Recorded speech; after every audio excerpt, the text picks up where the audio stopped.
Hi everybody, hello and welcome. I hope you're doing really well. I hope you're having a beautiful day. I know I am. It's a little unseasonably cold, but I don't know if you can see the clouds are just gorgeous here today. Some nice cumulus clouds.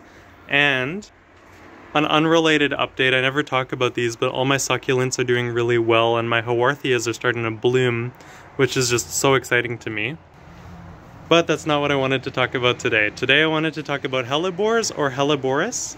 The Lenten rose. This is a member of the Ranunculaceae family. So despite its common name Lenten rose, it's actually closely related to buttercups.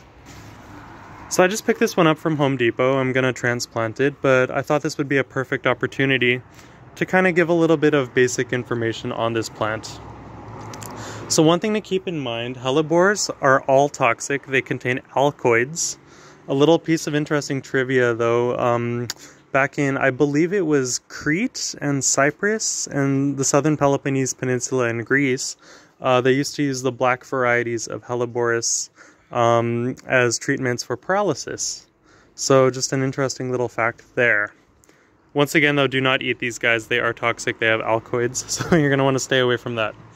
So they have this really nice, just some ID features. They have this really nice kind of blush of almost kind of a maroon color beneath their new leaflets. The leaflets are typically arranged in sevens. They have serrated margins on pretty well all varieties of Helleborus. And the floral taxonomy is actually quite interesting because these five here are not actually petals, these are sepals. And then these inside here are nectaries. So what you see here is kind of like the petal, and this has all the nice nectar and sugars for its pollinators. But these over here are actually sepals, and they actually persist on the plant for a while, which I think is really quite cool. Over time, you'll notice that these will turn gradually more and more green, especially in the hybrids. It's more noticeable. The newer blooms are going to be more white for you. And this is called antiquing. The botanical name for this is fasciation. So basically the leaves, or the sepals, which are like leaves, gradually start to pick up chlorophyll pigments, and they start to photosynthesize, which is also pretty cool. So, please forgive the mess there. I was planting some bulbs. It's been kind of chaotic, trying to keep up with the weather too. So this kind of almost reminds me of like what happens to a hydrangea. These can persist on the plants for several months, which is quite interesting. Helleborus does really well en masse in ground planting. From what I've seen, they don't necessarily tend to fare very well in containers, especially in the summer, because it tends to get a little bit too hot, and then these guys tend to, their growth is seriously suppressed by the heat. This is the kind of plant that does very well in understory shady conditions. It's the type of plant that likes free draining, well draining soil with a lot of peat in it, something that's very airy. I just realized this is not focusing. Sorry about that, you guys. Chondriosterium hellebori is one of the biggest pests of this, or pathogens of this plant. It's a fungal disease which causes black streak virus. There's a whole host of different fungal issues that can impact hellebores. Basically look up anything Hellebori or Hellebori and you'll find information on it on Wikipedia, for example. But for the most part, the good culture that you can apply to this plant is to prune out its old fronds or its old leaves regularly.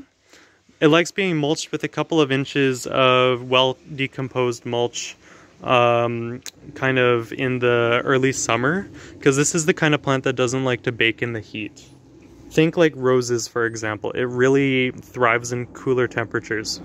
These guys are susceptible to aphids, unfortunately, especially jewel aphids. These are just fertilizer scars or stains from Home Depot, but yeah, when you're picking a plant, you want to make sure that you have one that has a lot of new growth. And these crowns, they like being divided every few years. You want to look for one that has many pups on the bottom. Lots of new emergent growth. Hellebores come in a whole wide range of colors and forms. A lot of them are more cascading and shrub type. They don't tend to get very tall. These guys are very hardy, very reliably come back in the spring. They're one of the very first plants to come up actually in December and even January. Usually you'll see the bloom spikes come first and then they'll be followed by these compound leaves. They have really nice veining. These guys do very good as cut flowers too, but just keep in mind that they do have alkaloids in them, so they are toxic, so try not to touch the sap that emits from them too often, or I mean too closely, and always wash your hands afterwards. This one has a fungal disease here. This looks almost like the start of botrytis, so I'll have to prune that out. Responds well to pruning though. You can cut them back if you don't like the foliage in the summer, but they are for the most part evergreens. They do tend to fan out a lot more. This is a plant with a lot of spread. The blooming time traditionally is January, February, March. I just kind of wanted to show you why I decided to get this new one. So I had one that was growing out in the front here for, I want to say 7 or 8 years. So they're very long-lived perennials. And I don't know if you can see right there, it's just kind of starting to come back.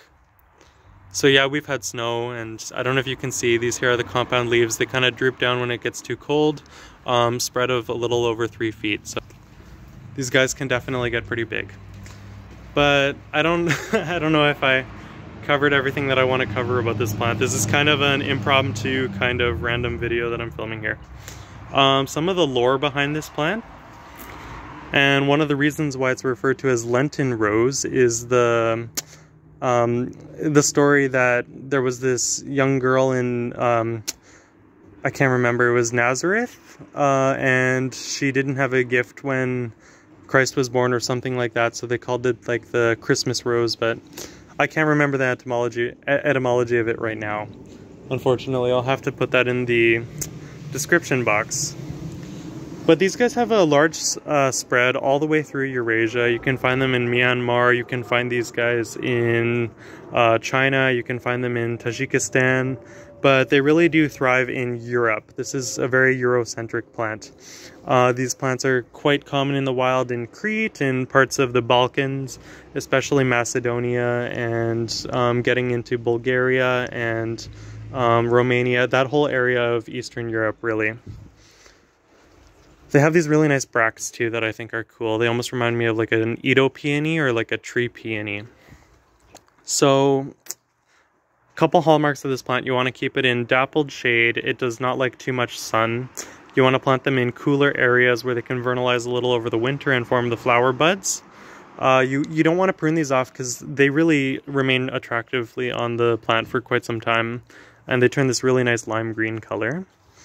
Non-fragrant for the vast majority of Hellebores. You can get double and even triple varieties too.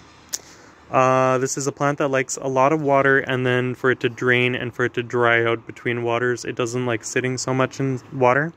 In like boggy soils, it doesn't like that. It likes to dry out.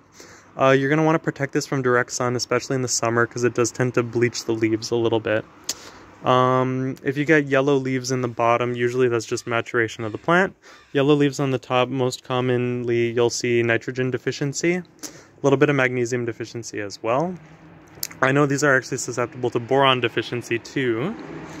If you want them to be more floriferous, you're going to want to feed them with bone meal or blood meal in conjunction with one another to get a strong root system. You can fertilize these in September, October, just before their dormant phase, before they go into blooming in January, February, March. Yeah, it grows very much like a primula. You don't want to keep it baking in the hot sun in the summer either. Definitely time to repot. These guys don't like being too pot bound either. That's the price of them here in Canada. Oh, it actually says, so this here is the Ice and Roses white variety. I don't know who HGC is, but it's a registered trademark plant, so watch out propagation, make sure you have clearance for that. But really, really beautiful plant. This is the Hellebore. You really can't go wrong with it. It's so beautiful. And that's my chaotic little video of the day, I guess. I hope you guys are doing well. I want to make a video on this one too. This is the Japanese umbrella palm, or pine. This is Cyatopithecus trifasciata, or verticillata. So I'm going to try to make a video on that later. Lots of stuff coming by. I got my lilies coming up, and just really an enjoyable time of the year. So stay blessed, you guys, and thank you. And I've been getting actually really nice comments on some of my older videos, and I really appreciate it, you guys. Yeah. 10 out of 10 recommend these. I admit I rambled on a lot in this video, so sorry about that, but I really do recommend these. They're beautiful, they're well worthwhile in a woodland garden setting, and yeah, so stay blessed.